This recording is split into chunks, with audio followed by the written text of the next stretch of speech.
Hi, this is John McBrearty, and I'm coming to you again from Santa Monica, California, in this late February 2026.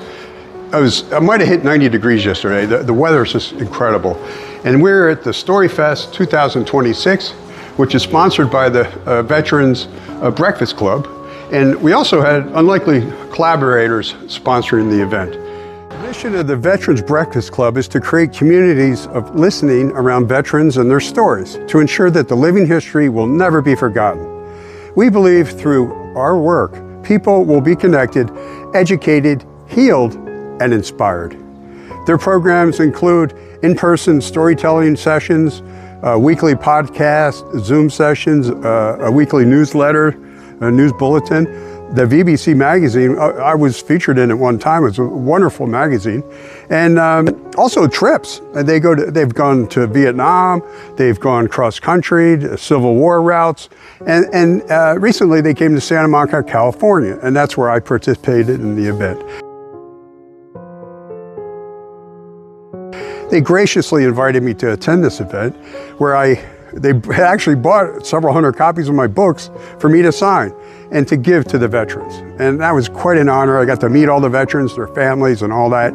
The Veterans Breakfast Club is the premier nonprofit organization connecting civilians to military veterans through storytelling. And I can tell you firsthand experience, storytelling for a veteran is cathartic, it's healing. And it also preserves our history. Now I've taken it a step further and I've put pen to paper and I've documented many of my adventures and travels through my military career and civilian interests. All those books are on Amazon and Barnes & Noble. I've got over 20 books. I have more coming. I have a book coming out every month this year in preparation for our 250th anniversary of United States of America. So thank you so much for tuning in. Thank you very much for going to Amazon and getting my books and reading them and leaving great reviews. I'm honored and humbled. So this morning was wonderful. We had breakfast together with some gourmet breakfast food. Incredible baristas making coffee here, and it's off the charts. They're taking such good care of us. We had over breakfast storytelling, and it was story time. And the director, Todd, and Sean went around the room to various individuals and interviewed them about their experiences in combat. And they had an interesting approach, and they had images of the veterans, servicemen, with children when they were in Iraq, Afghanistan, Vietnam. And so they had me in there because when I was in Iraq, I got to tell my story about how I managed 1,000 soldiers for a year in the combat zone. All the while, I covertly built a golf course for the soldiers to train with. And it took me a year to pull it off. And I got to tell that whole story. I got to tell them about Combat Golf. Is a book that will be out very soon, tells that whole story. But I'm very blessed that they give me this opportunity. It's a great organization. I've been a guest speaker for them in the past, and they actually published one of my books in their magazine, the Veterans Breakfast Club magazine. And that's a quarterly free publication. It's a nonprofit organization. And again, I am eternally grateful for this opportunity. Very blessed and wonderful to converse with all these veterans. I mean, there's a World War II gentleman here. We have a gentleman here who was a POW in World War II, shot down in his aircraft, and he escaped from a POW camp and then ended up with the Russians, fighting with the Russians. I mean, you can't make this stuff up. It's just amazing, amazing veterans here. And I feel so honored to be able to share this experience with them. I'm being videotaped by a doctor neuroscientist, and he's a PhD, and he's a brilliant man, and he's got a gaming company. And doctor, do you have any questions for me? Yeah, biggest question is, what was your favorite story you've heard over the past couple of days? The favorite story I heard over the past couple of days at the StoryFest, honestly, the story of the World War II fighter pilot that got shot down. That's how they opened the festival up. I mean, what a story. My dad was in World War II in the Army Air Corps, B-17s. It gives me a kind of a sense of what my dad experienced in World War II. You know, that was rough. And we also had a published author who's a Vietnamese immigrant, and her book got produced by Oliver Stone into a feature motion picture. She had an incredible 2-hour dissertation about her life and her journey and trials and tribulations immigrating to America and eventually becoming a published author and a wonderful individual, and she's very, very funny. She had today we had breakfast on the USS Iowa, and we're going through a tour of the ship. It's an amazing event. We're here on the USS Iowa in Southern California, in the harbor here in San Pedro. And this is day 2 of StoryFest 2026 with the Veterans Breakfast Club. And it's a group of veterans here sharing stories about our past experiences in the military. Many combat vets, some in World War II. Korea, a lot of Vietnam guys. Myself, Operation Iraqi Freedom. Great experience. The Breakfast Club is a great organization, and I'm very grateful to have this opportunity. John? Yeah.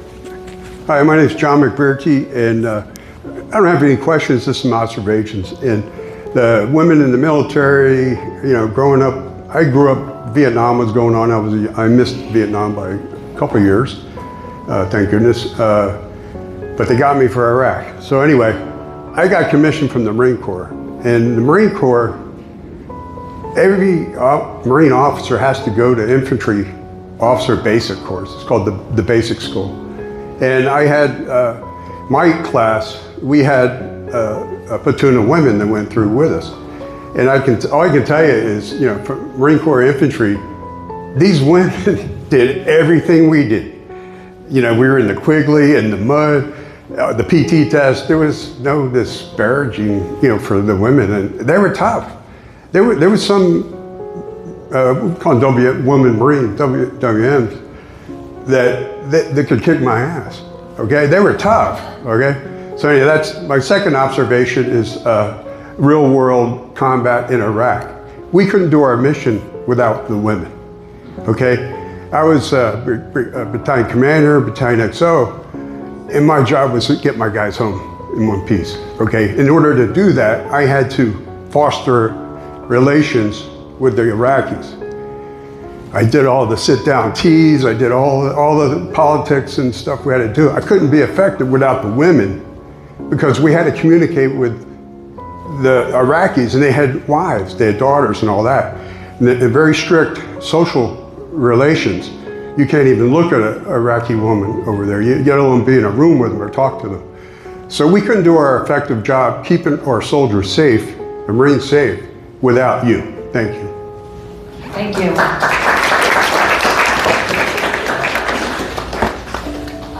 Awesome. Another question? Trying to think of one. Well, I mentioned my kids are scientists, and so I have something in common with you. So people ask me, like, the military, I did a 32-year career, a long career. What, you know, your kids, are they in the military? They go in the Marines and all that? And my wife's a retired school teacher now. I was retired lieutenant colonel. Both of us have graduate degrees, so academics were high on the priority list for our home and raising our children. So both kids got to see each parent go to night school to get a graduate degree while they were working. So I think it instilled in them the ethic of how important studies are. So my daughter loves science, and she went on to get a bachelor's degree in biology, got a master's of public health from Loma Linda University. That helped her get into medical school. And she's an internal medicine doctor in high regard, and her husband, also a doctor, has his own concierge medical clinic. My son, a couple years younger, he's got a biochemistry degree. He's an EMT, emergency medical technician, and is pursuing medical school as well. So I think it could be in the genes. My dad was a doctor of psychology, mom was a nurse. Half our family are in medicine. I'm kind of the odd man out being a military guy, but now turned author. But I'm so proud of those kids. I got 2 grandkids now. They're featured in my children's books. And yeah, they're crack up, along with my 2 Shih Tzus. I have 2 crazy Chinese Shih Tzu dogs. In my storybook, it's Claire the Magical Dog. And I've got 2 out. The 3rd one's coming out soon, and the 4th and 5th will be out this year. And Claire the Magical Dog has her own YouTube channel and website. This is Lieutenant Colonel John McBrearty, Colonel Mac, I call him. Colonel, this is a wonderful photo. Where was this taken? That was South Central Iraq in the Babel province. Yeah. Did you encounter a lot of kids in Iraq? Oh yeah. Oh yeah? Yeah. I'll tell you, I got, as a writer, I got a lot of stories. I could go all day with my Iraq stories, but long story short, I mentioned to Todd, before deploying, I got introduced to the game of golf. And I don't know if you know anything about golf, but all you got to do is hit one really good shot and you get hooked. Yep. I got hooked. So I was playing a lot, practicing before I deployed. Yeah. So this is where I was going with the golf. So you took that picture, by the way. That's my picture. This is a golf green with a camel behind it. I built that green. You built that green. And that combat golf book is my story on what I did. It got a lot of press, stars and stripes. It was all over the news. It was like this whacked out major. He's got 1,000 soldiers underneath him. He's got, he's fighting the enemy, trying to get his soldiers back alive, and he builds a golf course. I mean, it was insanity, but I did it. So I smuggled. Yeah, that's my impromptu driving range, and I had engineers. Sometimes rank has its privileges, Then I borrowed some engineer unit on the base to excavate that land and clear it. And all of this was done without my commanding officer knowing what I was doing. He hated golf, he hated me. He hated a lot of things, but I wrote a whole book about that called Leadership Lessons and Army Values, another book. Yeah. But anyway, long story short, I smuggled a golf club in my rucksack and a couple golf balls when I deployed. I mean, when you're into a sport like that, you do whatever you got to do the sport. So I smuggled a golf club. So, as an XO, I had 1,000 soldiers. I was a busy guy. And I would always try to go out with the troops out of the wire as often as I could because our commander wouldn't. And I was the only other field grade, so they needed representation, kicking indoors and all that. And I was like the guy.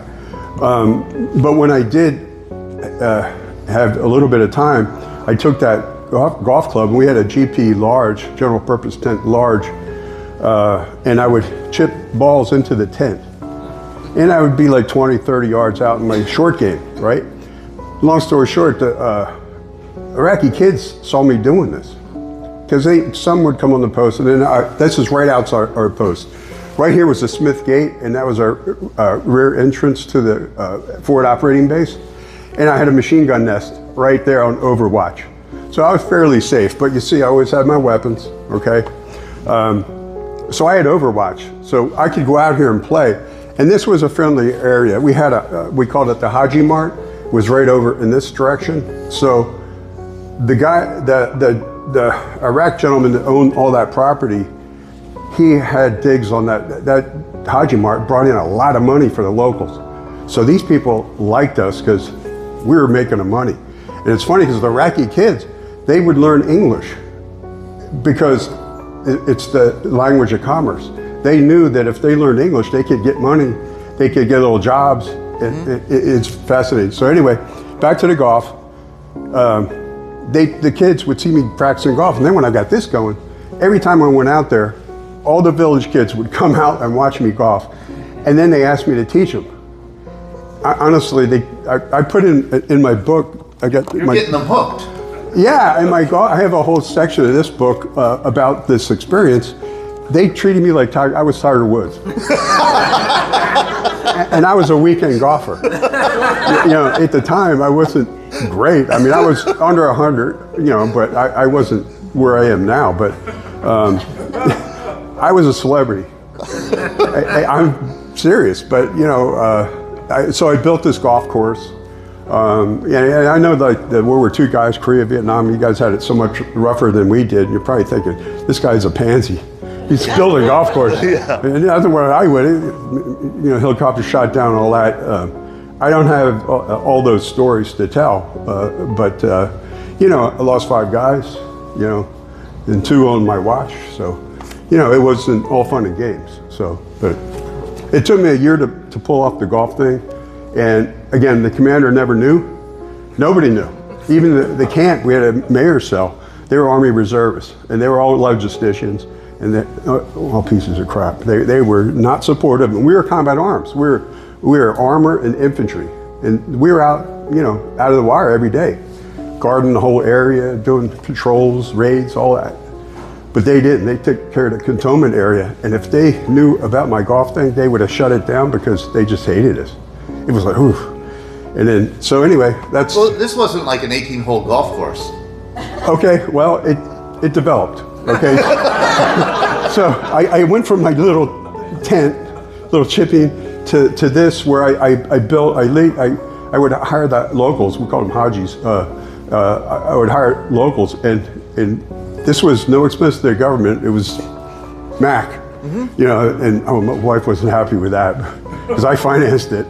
But it's like, you know, when you want to do something, you just do what you got to do to get it done. Right. So I would hire the locals, and we lay down cement. It was like Haji cement, so it wasn't real great.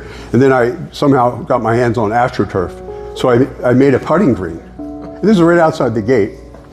And then you saw that driving range thing. I developed the driving range. So this grew over time. And then I got the idea to do a golf course. So I actually made a 9-hole executive golf course on the other side of like the entranceway, right in front of the Haji Mart. And that was three greens and 4 tee boxes. So I did clockwise, counterclockwise, and cross to get the 9 holes. And it took me a year to pull this off. It was covert. You can Google me and you see the story. CBS has done stuff on this, and you know, here I am writing, meeting wonderful vets and supporters. Yes, Ethan. You've obviously written books about this and stuff. Do you know anything about how your commanding officer feels now about you have to read the book. No, it's a very good point you brought up. And I don't want to tell you. I want you to read. I really, but it's all of them. Okay, so I have a book coming out every month this year. I've got to say, Colonel Mack judges books on quantity, not so much quality. Yeah. So it is, you churn it out. I do. Prolific. I have a YouTube channel, and I do a video every week. And the way I've set, in preparation for the 4th of July, I mean, this was backwards planning for like 2 years, so I could do a book every month this year. I mean, that's not like me just writing every night. You taking notes, Carl? This took a lot of doing, but and then talking about the first firefight, that's the name of my second combat journal book. The first day, first firefight, because we left the berm, our convoy. I was in an hour in the country, and boom, and you can read about that. Yeah. So, John, just before we move on here, let me ask you, and this is a hard question. Looking back now, your service in Iraq, how has it affected the rest of your life? You got to read the book. Oh, come on, man. That's what I do, man. I write it. But no, let me tell you though, it's how all my commercial books came to be. And I did the AGR thing, best kept secret in the military. As I staff of the Marines, you know, it's got a great life. The writing thing, it came through veteran support groups, how I got into commercial writing. So I retired, didn't know what I was going to do. I was young, had some medical issues from this, so I couldn't work. So I wanted to learn guitar. I got in the Guitar for Vets program. Took a year to waiting list to get in there, got in there doing, So I do that as a support group with vets with the guitar. And then I started a golf support group at Loma Linda. And so I'm in a couple of writing support groups, the golf group, the guitar thing. So long story short, one of the VA counselors said he had published a book on poetry, and he was like this big tough MP guy. I was like, poetry, man? He said, yeah, this professor at Cal State, he like did everything for me, got me published, and he introduced me to that guy. And here we are. Wow. That's how it started. Yeah. So now what I do is I mentor veterans. I've written how to write and get published books. And now I've done a lot of books. So now I work with veterans on getting them started in the writing world, because it's cathartic. It's therapeutic. There's a therapeutic value to writing. Oh yeah, I'm a different person. You know, I had baggage, PTSD stuff like a lot of us vets get when people are trying to kill you. So I worked through all that. Yeah. Because I got to relive stuff. Yeah. And it was tough. Yeah. Yeah. But I'm pretty whole and pretty happy and content now. And with you guys, life is good. Thank you, Colonel Matt. Yeah, thank you. Life's come full circle for me, and being able to attend these kind of events with the Veterans Breakfast Club it's just such an honor. And Doc, thank you for doing the camera work. And Thank you for being here. Yes, sir. With us. Real pleasure. And we will see you next time.